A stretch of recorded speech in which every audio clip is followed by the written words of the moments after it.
Abra sua Bíblia no livro de Neemias.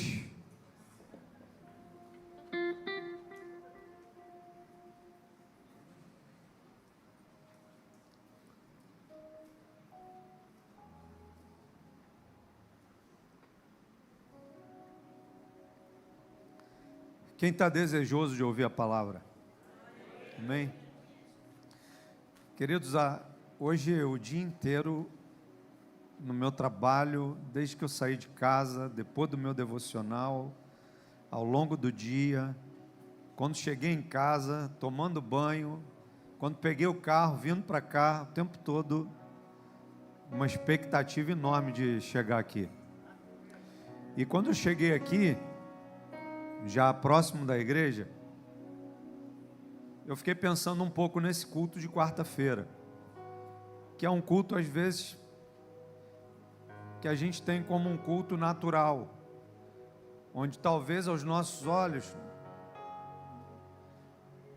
pode ser que não aconteça nada, e a gente tenha como um culto comum. E Deus falou comigo: não chame de comum o lugar que eu escolhi habitar. E Ele falou para mim que o lugar onde a presença dEle está, não importa quem esteja, esse lugar ele nunca mais vai ser o mesmo. E eu faço parte desse lugar. Todos os cultos que eu estou aqui, eu faço parte desse lugar incomum em que é um lugar que Deus habita. Então não chame um culto de comum, porque todo lugar que Deus abençoou nunca mais foi o mesmo, e nunca vai ser comum aquilo que Deus abençoou. Então essa quarta-feira é incomum. Amém? Diga comigo, essa quarta-feira é incomum. Glória a Deus. Você está animado para ouvir a palavra, sim ou não? Amém? A gente vai para... Essa é a quarta vez que eu estou ministrando dentro do mesmo tema. Não sei se eu ainda vou mais algum, mas é a quarta vez. E eu escolhi alguém muito legal para a gente falar dele dentro desse tema. A espera não pode te frustrar. A espera não pode me frustrar. Nós não podemos deixar que a espera seja um fator que contribua para que a gente desista de alguma coisa em Deus. Em Deus você não pode desistir de nada. Amém? Amém? Você não pode desistir do trabalho que você almeja. Você não pode desistir da promoção que você almeja. Você não pode desistir da faculdade que você ainda deseja fazer. Ah, pastor, estou velho. Não, você só vai estar velho quando você estiver morto. Enquanto houver fôlego de vida em você, há possibilidade de você avançar e crescer um pouco mais. Amém? Posso ouvir um amém? Então você é alguém programado por Deus para vencer. Amém? Eu sou alguém programado por Deus para vencer. Houve uma programação de Deus. Ele foi lá e fez uma programação. O Jorge é um vencedor. Não, desculpa. Ele me programou. Você ele programou para ser vencedor. A mim ele me programou para ser mais do que vencedor. Amém? Olha, tem gente que disse amém. Não, você também. Nós fomos programados para sermos mais do que vencedores. Amém? Então, Neemias, capítulo 1. A gente vai falar hoje de Neemias. Capítulo 1, verso 4. É o quarto episódio. É quase uma série da Netflix, né? Essa mensagem. É o quarto episódio aí da série O Tempo Não Pode Te Frustrar.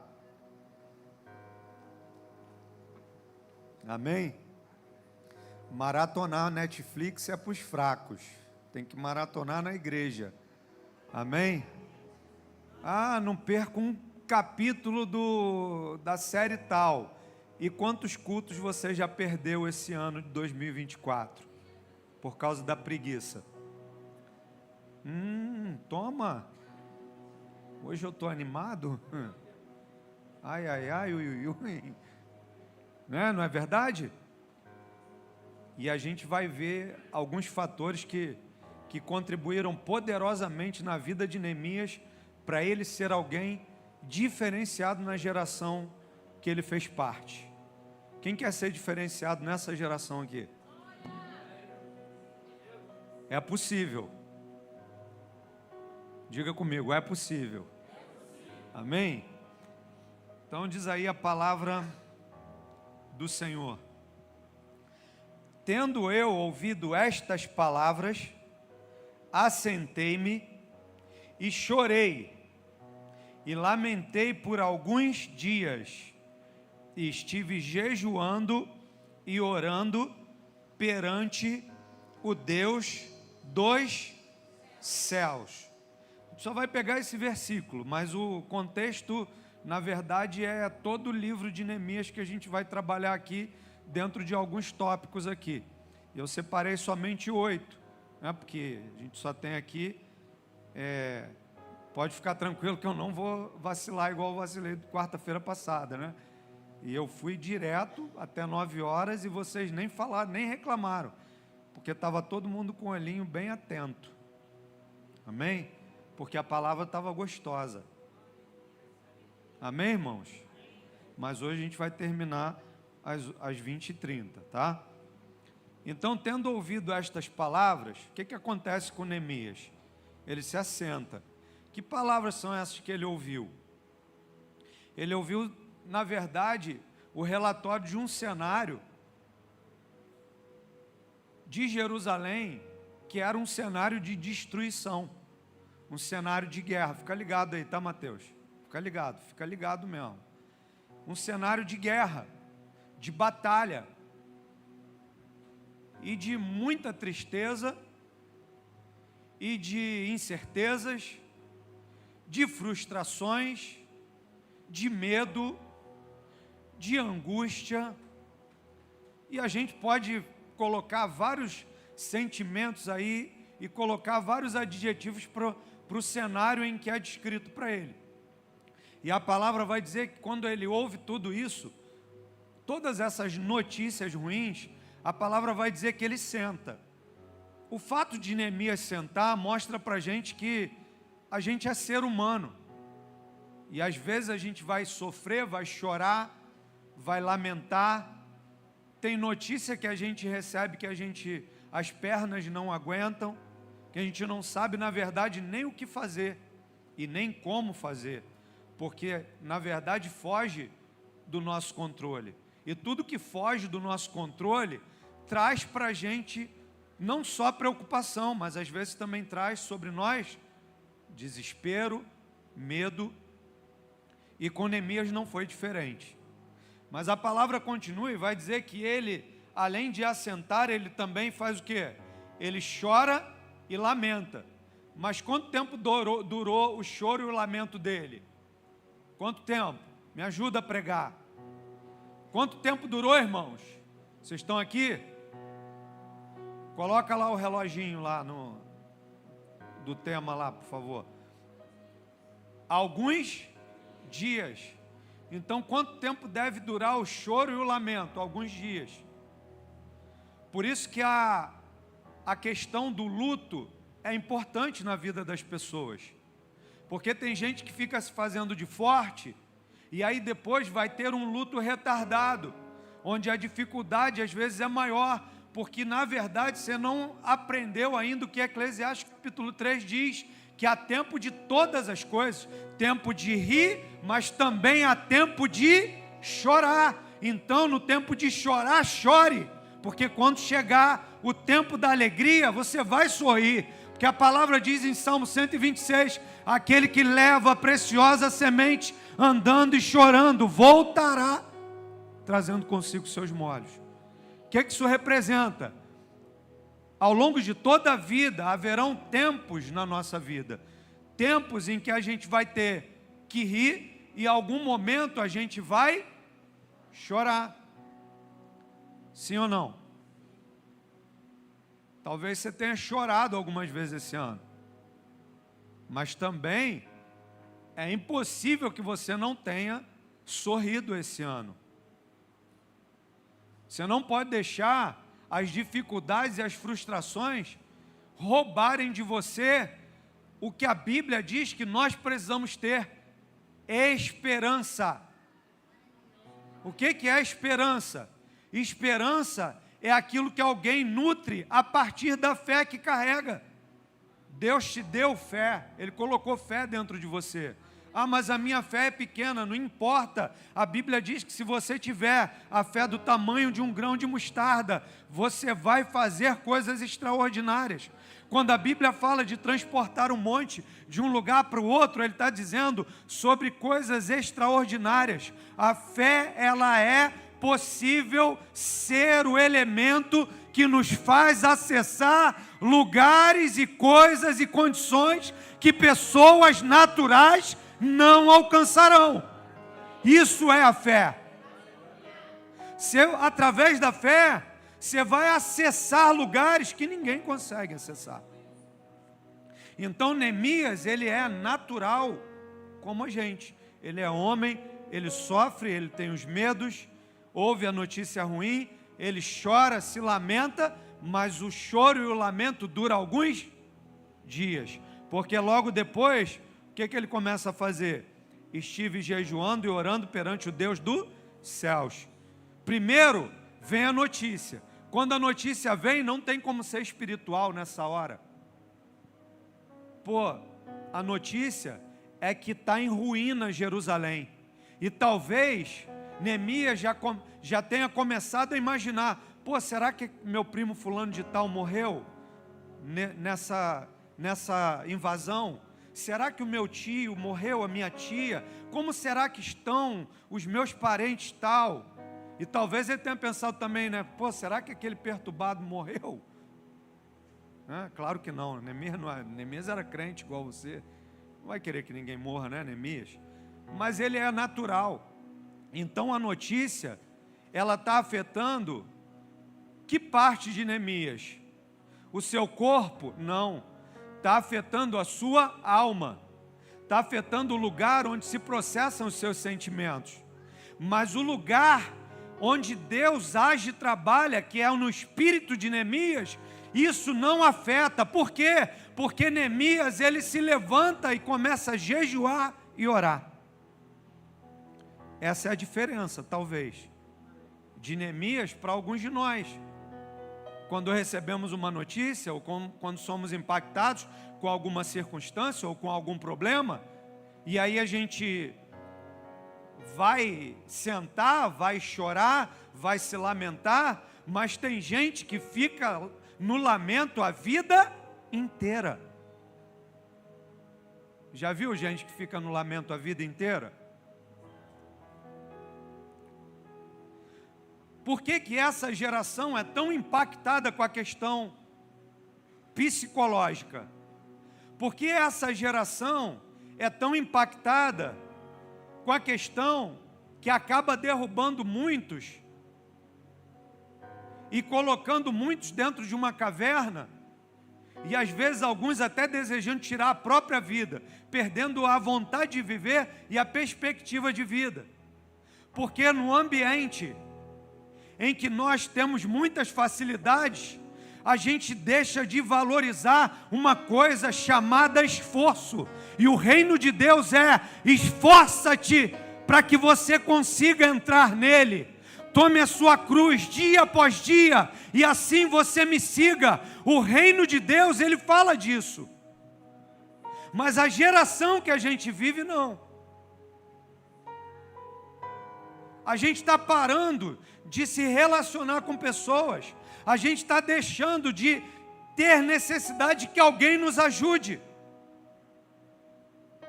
Antigamente você saía para viajar, para passear, e você saía com uma câmera para registrar os momentos, sim ou não? E aí, quando você saía só você e a sua esposa, o que você tinha que fazer para tirar uma foto legal, você e ela? O que você tinha que fazer? Pedir para alguém. Hoje não. Hoje Você não precisa pedir para ninguém, né? Você pega e faz, vamos fazer uma selfie aqui. É uma geração que está desaprendendo a ser ajudado. Domingo eu falei que ajuda demais atrapalha, mas ajuda nenhuma também faz com que você não tenha conexões com as pessoas. Nós precisamos.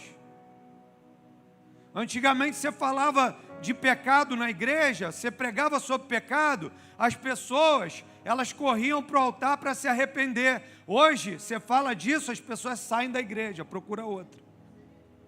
Não ouvi nenhum glória a Deus agora. Verdades espirituais que você está ouvindo. Dá um glória a Deus para mim, para eu achar que você entendeu. Agora ficou bom. Sim ou não? Vocês estão vivos ainda? Graças a Deus. É natural que a gente viva algumas dificuldades na nossa vida, como Neemias viveu. Mas para você sair do natural, você tem que ser espiritual. Problema é natural, mas a resolução dele é espiritual. Você não vai ganhar essa batalha no campo físico das emoções. Você vai ganhar sendo um homem e mulher espiritual. Veio esse problema, vou jejuar e orar. É isso que vai determinar a mudança desse ciclo na minha vida. Isso vai ser quebrado a partir daí. E a gente está falando de alguém que vai idealizar na sua mente uma missão, quase que a gente pode dizer que Neemias foi o Tom Cruise do Missão Impossível do Velho Testamento. Você imagina, o cara vai para um lugar, reconstruir muro e colocar portões de volta no lugar, no meio de gente que só viu desgraça, pessoal triste, desanimado. Me ajuda aí, me ajuda mais com algum adjetivo aí. Triste, desanimado, sem esperança, cansado, sem perspectiva nenhuma de vida, com medo. O cenário é só de desgraça. E as pessoas que ali estão são pessoas improváveis para a ajuda que Neemias precisa. Mas vamos continuar.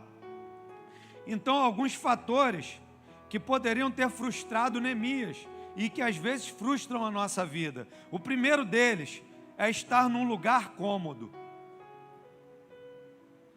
Porque estar num lugar cômodo faz com que a gente não queira sair desse lugar. Sai da tua terra e da tua parentela para uma terra que eu te mostrarei.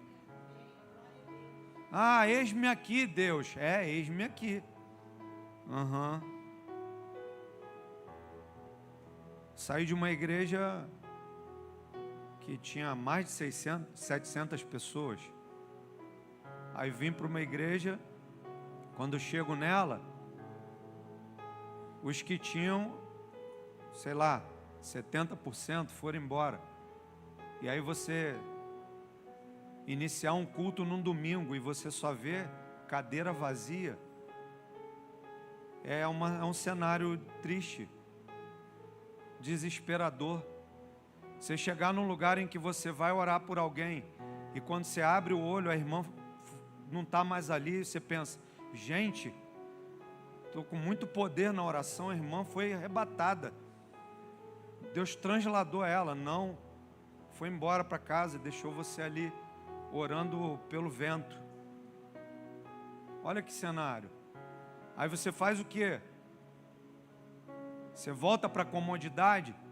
Talvez Deus em alguns momentos mude algum cenário na nossa vida e o que você está chamando de bagunça, de desordem na sua vida, é só um desperta tu que dormes. É só Deus fazendo assim, desperta tu que dormes. Você estava muito na moleza. Eu tô só querendo que você saia do marasmo, saia desse lugar aí. Quem era Neemias? Neemias, copeiro do rei. Olha só, naquela época talvez fosse a função mais nobre que todo mundo queria estar. Tudo bem que tinha o seu risco, né? Porque o copeiro era o que experimentava o vinho, era o que experimentava a comida. Se tivesse envenenado, se tivesse alguém querendo matar o rei, o que ia acontecer? O copeiro morria primeiro. Então o rei só ia comer depois que o copeiro experimentasse. Aí eu fico imaginando o rei, né? Deixa eu ver, está dando um trimelique nele. Aí o cara começa, se é o mais gaiato, cai no chão brincando, fingindo, né? Mas ele era copeiro do rei. Imagina a confiança que um rei precisava ter num copeiro. E quem era Neemias? Neemias era do povo assírio? Ele era do povo babilônico? Não, Neemias era um judeu. E ainda assim conquista a confiança do rei e agora está num lugar muito tranquilo. Às vezes, esses lugares de tranquilidade e de comodidade, eles fazem com que a gente relaxe. Vem uma luta, tu ora mais. Sim ou não? Vem uma dificuldade, o que você faz? Você busca mais. E não, tem que ir para a igreja, tem que ir para a igreja. Meu irmão, para com isso. Você tem que ser dispenseiro dos mistérios de Deus. Não é sobre vir a um culto, é sobre ser a igreja do Senhor. É sobre isso que você precisa aprender. Agora, vir aqui é um detalhe. De quê? De equipar a minha vida. Toda vez que eu estou aqui, eu estou equipando a minha vida com coisas espirituais que estão sendo liberadas sobre mim. E aí eu estou reabastecendo a minha despensa. É isso. Você está aqui para isso. Quando você entra aqui, você vai ser abençoado. Você vai ser equipado por Deus. Independente de quem vier ministrar o louvor, ministrar a palavra, você vai ser equipado por Deus, meu irmão. Essa é a função da igreja. A igreja é o lugar onde a gente vem e enche a botija para depois derramá-la fora. Na sua rua, no seu bairro, no meio da sua família, no seu trabalho. Você vai derramando esse óleo que você está, sabe, cheio dele. Então estar em um lugar cômodo às vezes é isso. Mas Neemias, ainda que tenha alcançado uma posição de copeiro do rei, ele não perdeu a essência de quem ele é. Então o problema não é o que Deus te dá, é o que você ganha faz com você. O problema do jovem rico para Jesus nunca foi o dinheiro, porque Jesus não precisava do dinheiro dele. O problema de Jesus com o jovem rico é o que o dinheiro fazia na vida dele. E Jesus mostra para o próprio jovem rico. Jesus não fala assim, vai, vende tudo que você tem e entrega para Judas aí, que é o tesoureiro do ministério, e aí tu vai ter uma vaguinha aí, tu vai ser um vice-apóstolo, tá? Você não vai ser apóstolo agora não, você vai ser vice. Não, Jesus falou para ele, vai, vende tudo que você tem e distribui entre os pobres. Olha a diferença, é um capítulo em sequência do outro, mas você vai ver que num outro capítulo, no mesmo livro, Jesus falando com uma pessoa também, ele fala com um jovem, mas depois antes ele fala com Zaqueu. E quando ele vai falar com Zaqueu, o que acontece? Zaqueu, desce depressa, porque me convém entrar na sua casa. Quando Jesus entra na casa de Zaqueu, não precisa Jesus fazer nada, porque o Espírito já fez tudo no coração de Zaqueu. E Zaqueu olha e diz, olha, eu vou restituir quadruplicadamente tudo que eu defraudei as pessoas. O que é isso? Alguém que está preso a algo que ganhou ao longo da vida. E outro que está dizendo, tudo que eu ganhei, eu libero para ter simplesmente a tua presença na minha vida. Amém? E esse lugar de comodidade prende as pessoas, como prendeu o jovem rico. Eu tive uma curiosidade, irmão, essa semana, não vou falar de valores aqui, mas eu somei todos os meus dízimos, nem somei ofertas, só os dízimos desse ano. Eu tomei um susto, falei, caramba, eu estou ganhando bem, cara. Mas a minha maior alegria não foi o valor, foi eu ver que ao longo de todos os meses, a provisão de Deus na minha vida resultou numa fidelidade minha com Ele. E eu pude ser fiel em todos os meses. No meu 13º, sou fiel no meu 14º que eu recebo também, graças a Deus. Por quê? Porque o dinheiro não vai roubar Deus da minha vida, não vai. Quem me conhece há mais de 14 anos sabe que é exatamente essa a essência da minha vida. Amém, irmãos? O dinheiro não vai me roubar de Deus. O segundo fator, a notícia de um cenário de miséria e destruição. O que você faz quando você recebe uma notícia? Você pode fazer tudo que Neemias fez. Sentar, lamentar, chorar, mas depois você precisa lembrar que a resposta agora que você tem que dar, ela é espiritual. Então é oração, é jejuar, não é correr em alguém, irmão, me ajuda em oração. Não, é você. Aprenda, começa por você, começa de você. Não, vou ligar para o pastor, não liga para mim, ora você primeiro. Porque se você orar primeiro, depois você vai falar, você vai poder dizer para mim, me ajuda em oração. E não ora por mim. Me ajuda em oração. Estou orando. Mas ora você primeiro. Jejua você primeiro. Pastor, vamos fazer um propósito comigo? Não, começa o propósito você.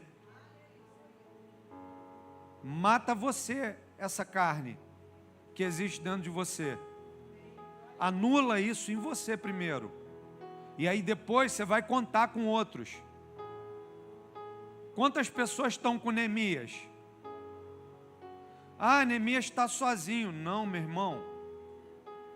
O moço do profeta Eliseu, acho que foi Eliseu, não lembro agora, mas o moço do profeta Eliseu, ele está vindo, Senaqueribe vindo em direção a eles, uma multidão, pastor Luciano, igual formiga. E ele desespera o moço do profeta, ah, meu Senhor, lamento. Aí o profeta, não sabe de nada, inocente. Deus, abre a visão desse menino, desse moço, para que ele veja que maior são os que estão conosco do que os que vêm contra nós. E a visão daquele jovem é ampliada, e ele vê um exército numeroso de Deus para guerrear aquela guerra que não era possível eles guerrearem. O que é isso? É o que Deus tem poder para fazer na minha vida e na sua. Estou sozinho, só eu. Não diga isso. Você está sendo injusto com Deus. A palavra diz que os anjos do Senhor são ministros de Deus ao nosso favor. O que falta então? Você. Só falta você. Fazer o quê? Fazer o que Neemias fez. Orar e jejuar ao Deus do céu. Porque Ele vai mandar o recurso necessário. Amém?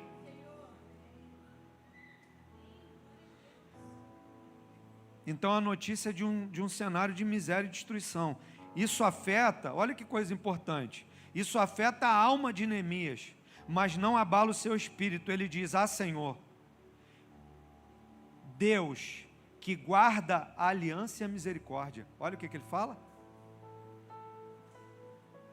afetou a alma dele, mas não destruiu o seu espírito, porque ele olha e fala: ah, Senhor Deus, que guardas a aliança e a misericórdia.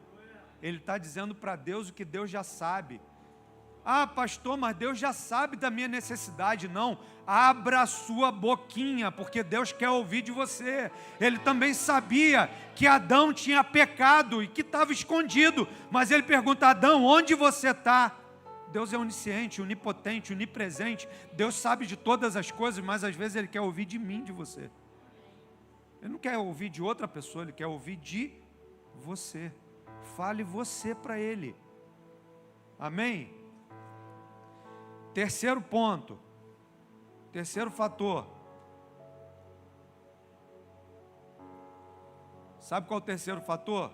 Eu quero ler esse texto para ficar claro para vocês. Ó. As palavras, versículo 1, precisa acompanhar não. As palavras de Neemias, filho de Acalias, no mês de, qual mês? Quisleu. Aí depois o capítulo 2 diz que no mês de Nisan, no ano 20º do rei Artaxerxes, aí foi quando ele foi falar com o rei. Foi quando ele teve oportunidade. Ou seja, de Nisan para Quisleu, ou de Quisleu para Nisan, são 4 meses. A demora, simplesmente para que nada aconteça, 4 meses. Ele orou e ele jejuou. Você imagina, você recebe uma notícia triste, de dificuldade. Aí tem gente que não, apressadinho. Ah não, não aguento mais esperar. Se você orou, você disse: Deus, eu estou colocando nas tuas mãos. E se você se apressou para fazer com a tua força, você disse: Deus, eu estou tirando das suas mãos. Você entendeu isso? Ficou claro para você? Eu tenho que desenhar aqui.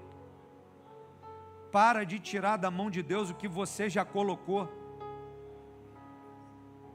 Talvez é você mesmo que está atrasando algumas coisas na sua vida. Porque você ora e aí vai se apressa em ajudar Deus. Você faz igual Sara. Você faz igual Abraão. Ah não, meu irmão, você não está velho. Foi Deus que criou você. Ele sabe das suas limitações. Ele sabe onde você pode e onde você não pode. E Ele sabe o que Ele tem que fazer para te ajudar. Então não dê ajuda para Deus. Então olha, orar durante 4 meses, sem uma única resposta, para uma catástrofe, um monte de dificuldade, no meio das pessoas que Neemias ama. Aí às vezes tem alguém passando uma dificuldade, e aí você fala assim: não, eu tenho que ajudar. Eu tenho que ajudar. Às vezes é uma lagarta que está sendo trabalhada por Deus para poder sair do casulo, se tornar uma borboleta e voar. E você está atrapalhando ela a voar alto, porque toda hora você vai querer ajudar. Para com isso, pelo amor de Deus. Já me atrapalhei na minha vida em algumas vezes, porque fui ser mais amoroso do que Jesus. Vai se atrapalhar. Ah não, e o amor? Meu irmão, a Bíblia diz que há tempo para todas as coisas. Tem tempo de abraçar, mas também tem tempo de afastar, de abraçar. Então Neemias podia ter ficado desesperadinho. Ah não, 3, não acredito, 1 mês já, Deus não responde, não acontece nada, o rei não me chama, não consigo. 2 meses. Onde estão os pacientes aqui que esperam 4 meses? Isso aí, seja sincero. Aí a princesa está desesperada para namorar. Aí se apressa, não observa, casa com um cara que era agressivo com os pais, aí depois bate em você quando está casada. Ah não, Jesus transforma ele, pastor. Eu vou ganhar ele para Jesus. Vai ganhar para Jesus? Cuidado. Vou fazer uma ilustração aqui, posso? Posso ou não? Tá bom. Sobe aqui, por favor, evangelista Diego. Sobe lá. Sobe aí. Isso aí. Vai, me ganha para Jesus. Me ganha. Vai, me ganha para Jesus. Me ganha. Não me ganhou não? Deus te coloca em lugares altos. E existem pessoas que ainda não acessaram esses lugares. E aí você vai ao nível dessas pessoas. Quem é mais fácil cair? Quem está num lugar mais alto. Vai descer mais ainda. Não há comunhão entre luz e trevas. Não estou dizendo que quem está no mundo não presta, não serve, não é nada disso. A retórica aqui não é essa. A palavra diz acerca disso, que é julgo desigual, sim ou não? Vocês já leram isso na Bíblia alguma vez? Cristão tem que namorar cristão. Pastor, isso é balela, isso é religiosidade. Então rasga a Bíblia. Tira da tua Bíblia isso. Cristão namora cristão. Pastor, na igreja só tem homem feio, então ora para vir bonito para cá. Pastor, não tem ninguém que me agrada aqui. Parece até que tu é o bonitão da última Coca-Cola do deserto também. E não adianta, irmãs, os bonitos já casaram tudo.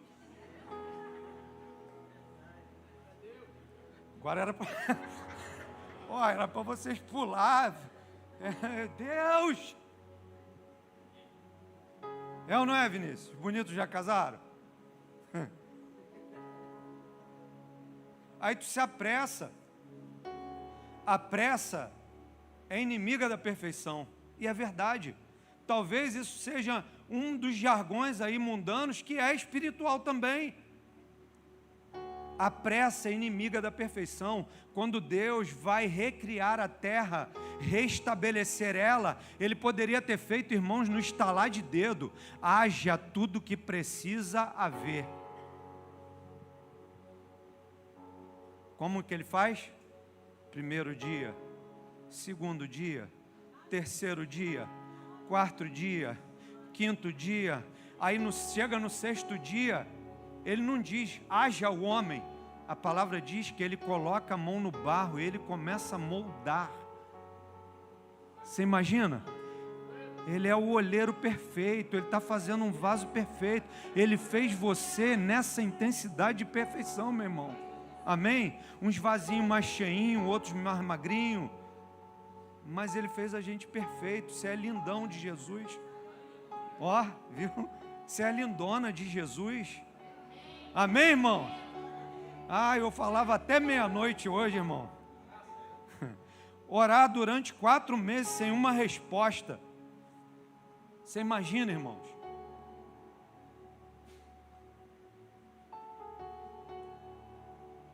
Pastor, vou orar, mas não pode dar nem um beijo. Olha.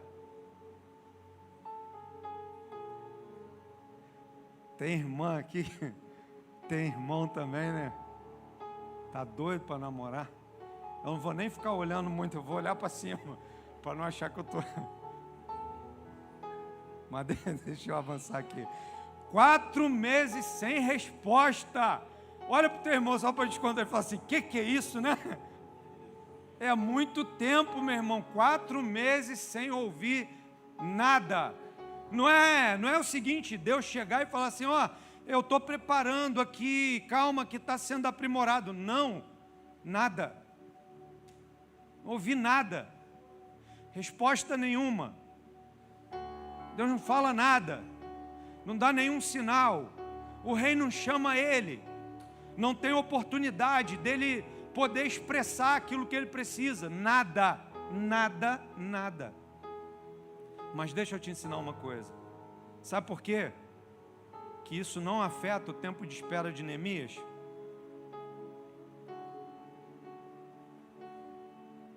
Porque quem sabe para quem pediu, não se ocupa com preocupação em que tempo vai chegar. Anota isso. Anota. Por favor, anota isso. Quem sabe para quem pediu, não se preocupa com o tempo em que vai chegar, porque sabe que vai chegar. Se você pedia para o teu pai, pai, você pode me dar tal coisa? E teu pai falava assim, posso, filho. Quando ele dizia posso, o que acontecia? No tempo certo chegava. Chegava ou não chegava? Porque é o teu pai. Qual é o pai que um filho pedindo um pão, ele dará pedra? Qual é o pai? Esse é o teu pai, meu irmão. O problema às vezes é que você esquece para quem pediu. E aí o fator tempo, ele interfere na sua vida. Por quê? Porque está demorando, irmãos. Tem coisa que eu pedi a Deus e visualizei para essa igreja que ainda não aconteceu, mas eu estou crendo que em 2025 vai ser um ano que Deus vai começar a fazer coisas maravilhosas nessa igreja, no nosso meio, na vida dessa igreja.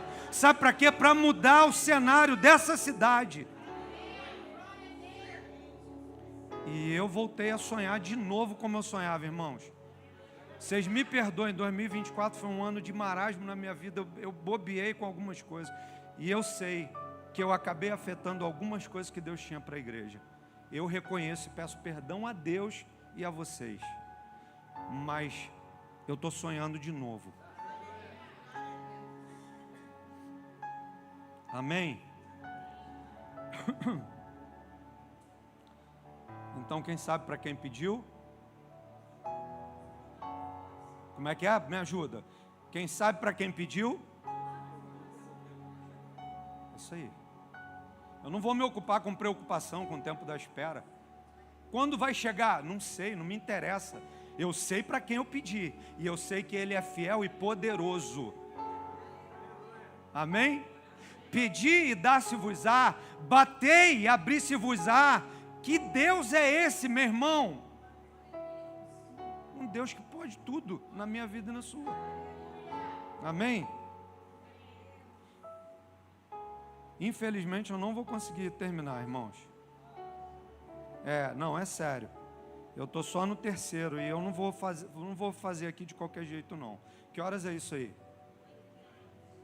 8 e? Aí, não vou conseguir terminar. Eu não vou fazer de qualquer jeito não. Então quem sabe para quem pediu, não está preocupado com o tempo da espera. Não se ocupa com isso. Pedir para Deus, o que você vai fazer? Continua. Ainda não aconteceu, o que você vai fazer? Continua. Ah, não rolou ainda, continua.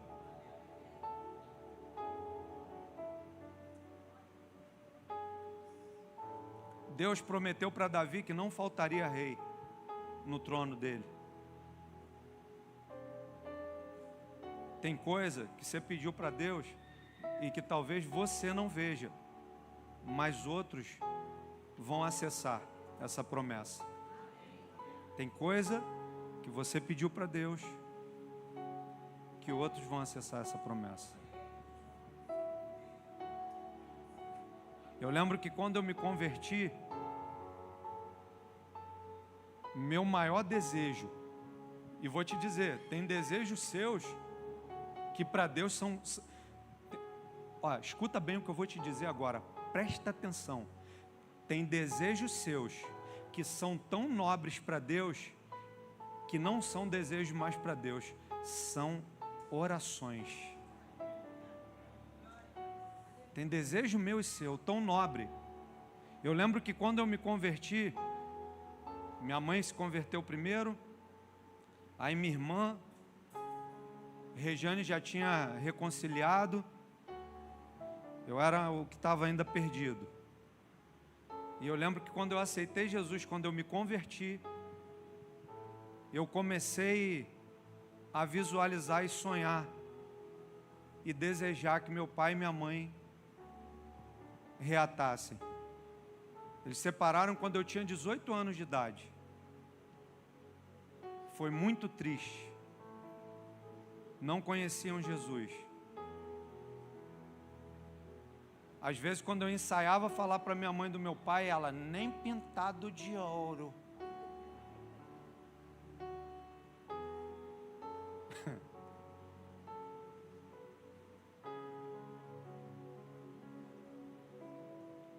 E aí, começou o processo na minha vida de Deus. E eu lembro que uma vez, eu acho que eu já contei isso aqui em uma outra ocasião. Eu lembro que uma vez eu cheguei, minha irmã me chamou, porque o irmão mais velho, meu pai tinha bebido muito, quase que o trem tinha pego ele, e aí a minha irmã pediu para eu ir lá. E aí eu fui com a Regiane, não sei se ela vai lembrar disso, você lembra? E aí eu fui com a Regiane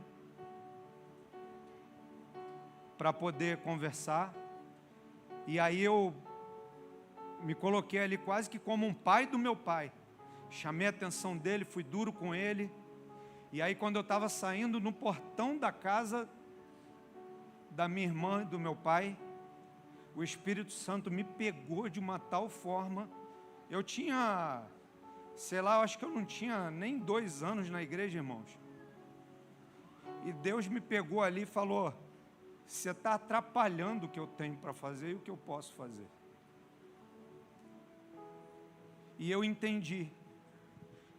E eu entrei num propósito de oração e jejum pela vida do meu pai de 1 mês.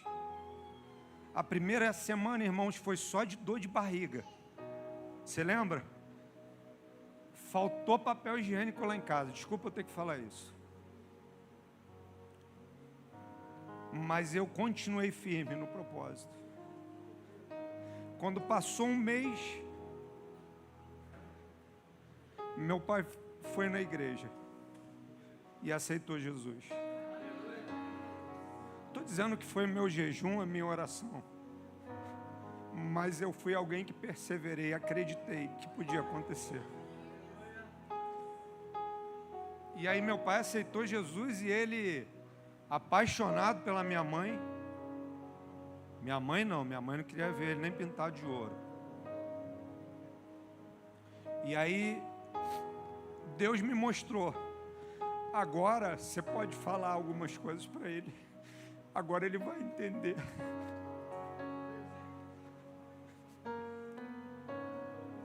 E eu perguntei a ele, você acredita no seu casamento? Ele falou, eu acredito. Eu falei, Deus pode restaurar. E meu pai começou a caminhar, minha mãe achou que meu pai tinha aceitado Jesus por causa dela. Mas não, ele aceitou Jesus mesmo. E ele começou a caminhar firme. E aí, Jesus transforma toda a situação. Aí ela começou a ver ouro na vida dele. Aí ele já não estava mais pintado de ouro, o ouro estava dentro dele, chamava-se Espírito Santo. E ela olhou para ele de outra forma. E minha mãe e meu pai fizeram eu viver um sonho. E poder chegar num cartório e parar um cartório. Gente, corre aqui, esse casal aqui. 10 anos separados, estão casando de novo. Eu falei, esse cara é doido, esse meu pai é maluco pra caramba. Por quê? Porque o tempo da espera não pode te frustrar. Isso é muito poderoso, irmãos. Deus não está deixando eu largar isso. 3 semanas o Senhor falando isso para mim. Por quê? Porque você precisa acreditar nisso. O tempo da espera nunca pode frustrar você, não pode parar. Deus é poderoso para fazer aquilo que não está no nosso alcance. Não esqueça isso, Deus é poderoso para fazer o que não está no seu alcance, o que não está no meu alcance. Você só precisa ser um Neemias. De que Deus precisa? De uma oração forte, de um jejum poderoso? Não, Deus precisa de um coração que olha para o cenário de calamidade, de dificuldade, e Ele tem força para dizer: mas eu vou jejuar e buscar o Deus dos céus, e Ele é Deus de graça e de misericórdia, e poderoso para mudar qualquer circunstância na minha vida. E qualquer frustração, seja do teu presente ou do teu passado, Ele é poderoso para mudar.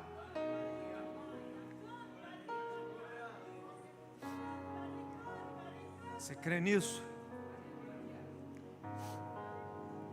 Sai do seu lugar, vem aqui. Se achegue ao Senhor se você quiser. Talvez tenham coisas que te atrapalham a você avançar mais. Mas eu quero te dizer, o tempo da espera não pode te frustrar.